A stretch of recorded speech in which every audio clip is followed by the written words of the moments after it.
berarti cakap orang orang. Kita soal tapi ini mesti dikisah. Yang ini bila ini tu, ini ada cakap begitu. Mereka berpilih apa? Hari ini mesti ujungnya dia begitu. Dia banyak semua. Dengan terkadang kebangsa dia adalah macam orang Sofia, orang rakyat di Indonesia. Kalau min urge to the government of Meghalaya, but juga perlu सरकार jelas kendawan सरकार ini. Maka di aman sistem yang presidential order juga naik itu.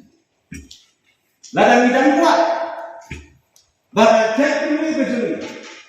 Kebangian jatuh berapa? Dia keren baru sudah tahu yang kecil syaknya, kecil jelek, kecingan buah islam, jongkiwe kita jemur. Dibantulah. Henry Nicholas dan keren bat, yang kecil syaknya hati para dulu. Let entah kok madang penting. Let kita hati beli. Mana betul? Let sepilang kata seboda, Myanmar, Unaga, Ulusyai, Biar kita. Entah saya bodoh apa lawan buruk dan lawan berdasar kita dan kita beri okiru lo. Kita lagi demat keba nak kuat yang berat. Dengan ngomong serupa terjadi isi berkeren.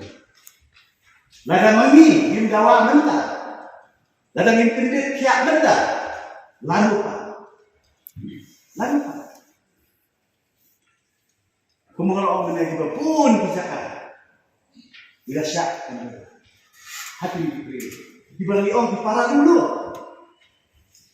Henry kalau dia terima, hidup saya ini berapa menit? Apa yang dikupi bagi mendek? Hatu bikuah bagi rindu dan berapa itu?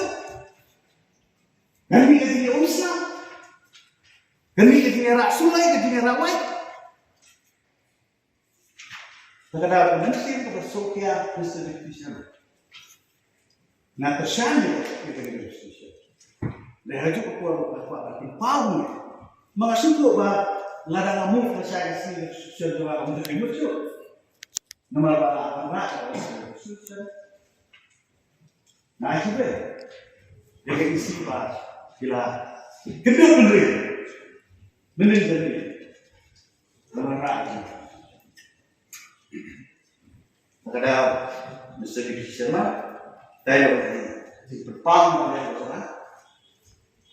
Nomor kawan orang observation Malaysia dengan keren kambal saya sini. Baik, tahu kawan orang observation Malaysia sebentar ada. Baik, Malaysia.